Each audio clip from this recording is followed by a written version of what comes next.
Herkese tekrardan merhabalar. Kanalıma ve mutfağıma hoş geldiniz. Görüntüsüyle, lezzetiyle damakları şenlendiren muhteşem bir poğaça tarifi vermek istiyorum bugün sizlere. Dışı şıtır şıtır, içi yumuşacık, muhteşem bir tariftir. Mutlaka tarif defterinize eklemenizi tavsiye ederim. Hamuru için 1 su bardağı ılık sütü uygun bir kaba alalım. 1 su bardağı ılık su, 2 tatlı kaşığı toz şeker,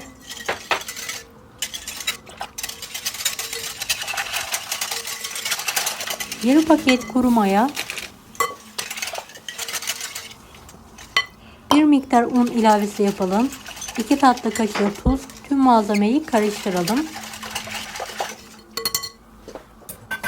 Bunu azar azar ekleyerek yumuşak, ele yapışmayan bir hamur hazırlayalım.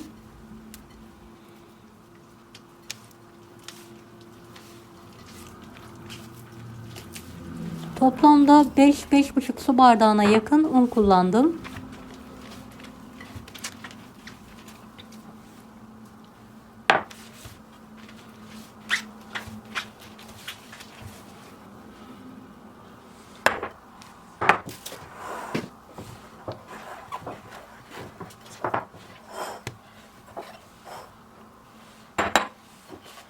Videomu bu kısma kadar izlediyseniz yorum kısmına herhangi bir emoji bırakırsanız bana destek olmak için sevinirim.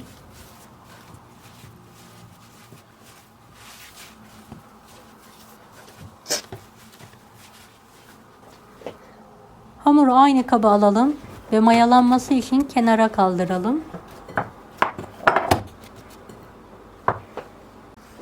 Evet, mayalanan hamurumuzu tezgah üzerine alarak tekrardan yoğuralım.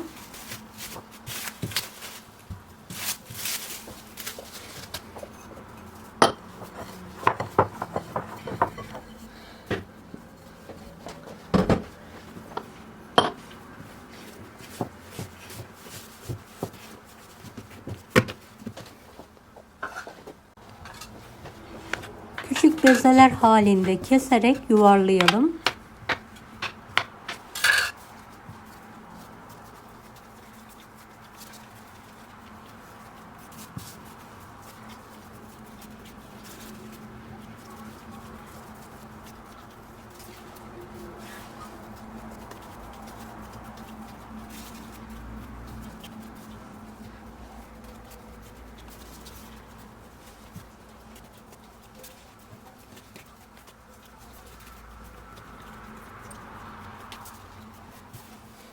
Toplamda 8 bezeyi kestim ve yuvarladım. Kenarda 10-15 dakika dinlenmeye bırakalım. Dinlendirdiğimiz bezeleri hafif bir un serperek orta incelikte açalım.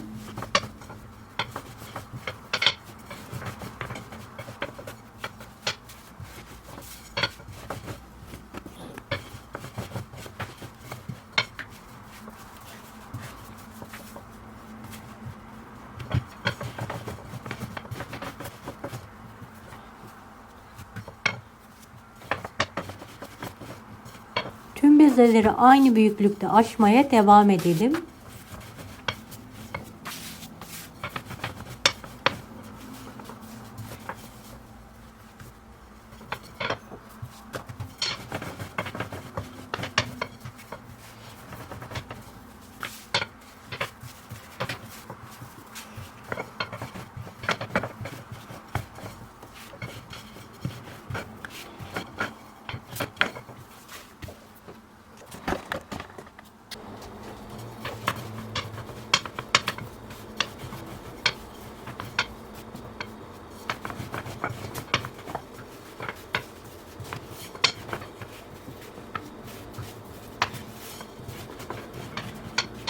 Evet, son bezemi de açmaya devam ediyorum.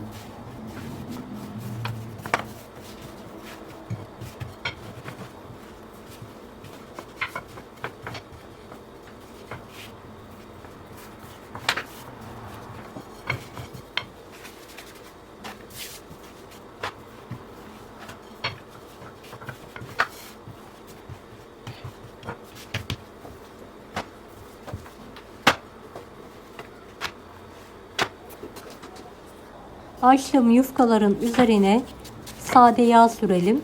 Toplamda 50 gram sade yağ kullandım.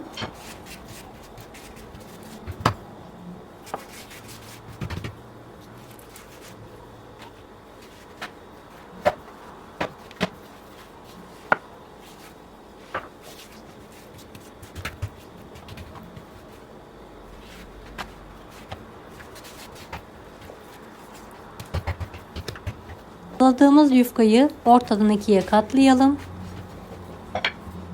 Hafif bir şekilde tekrardan açalım. Kenarından rulo sararak hazırlayalım.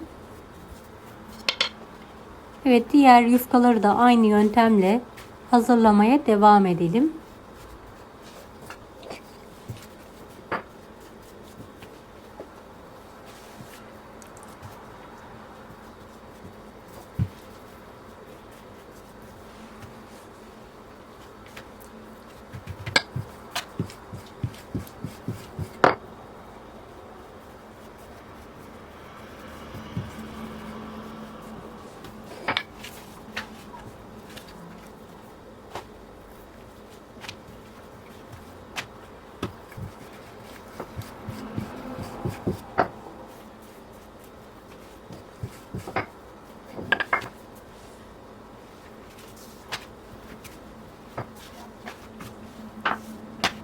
Kalan yufkaları da yağlıyorum ve ikiye katlayarak rulo sarmaya devam ediyorum.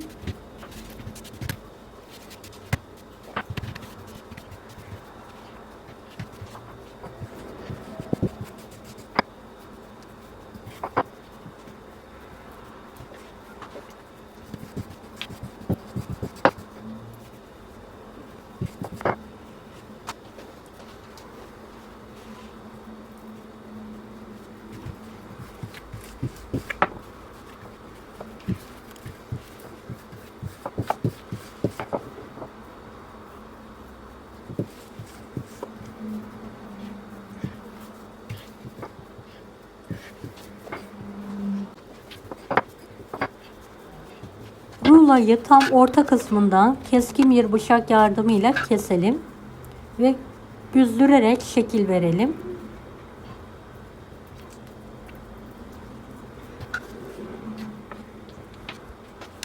Dilerseniz daha farklı şekillerde verebilirsiniz. Ben bir kısmını büzdürdüm, bir kısmını da etrafında dolandırarak gül şekli verdim.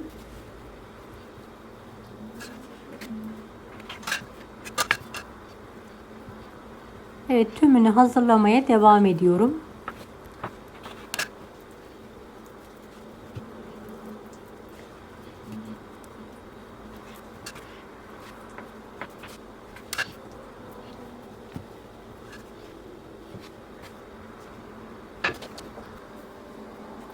Son poğaçalarımı da şekil vermeye devam ediyorum.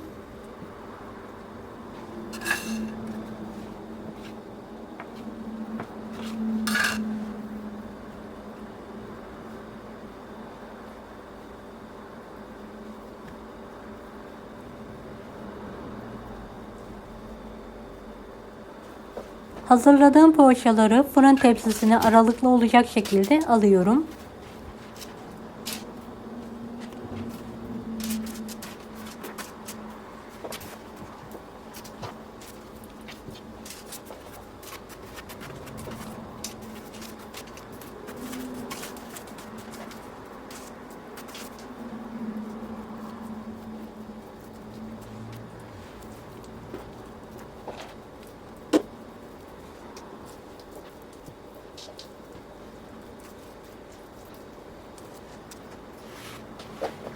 Eğer vaktiniz varsa tepsi mayası mutlaka yaptırın. Benim vaktim olmadığı için hemen pişirdim.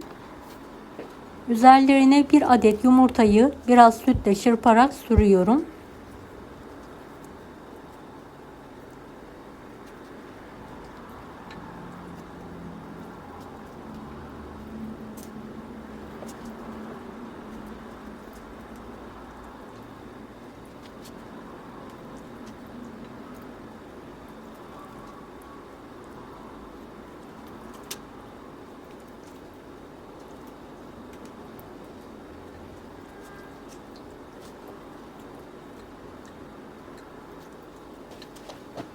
Evet, poğaçalarımız artık fırına girmeye hazır. 170 dereceli fanlı fırında üzerleri kızarana kadar pişirmeyi bırakıyorum. Evet, poğaçalarımız fırından çıktı. Gördüğünüz gibi nar gibi kat kat ayrılan şahane bir poğaça oldu.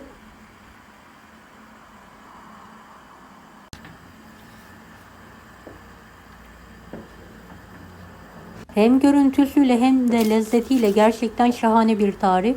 Bir tanesini yakından sizlere göstermek istiyorum, katlarını. Dışı çıtır çıtır, içi de yumuşacık bir poğaça.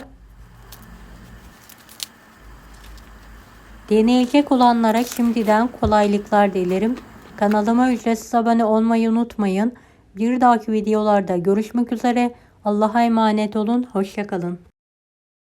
Daha farklı tarifler için bunları da izlemeyi unutmayınız.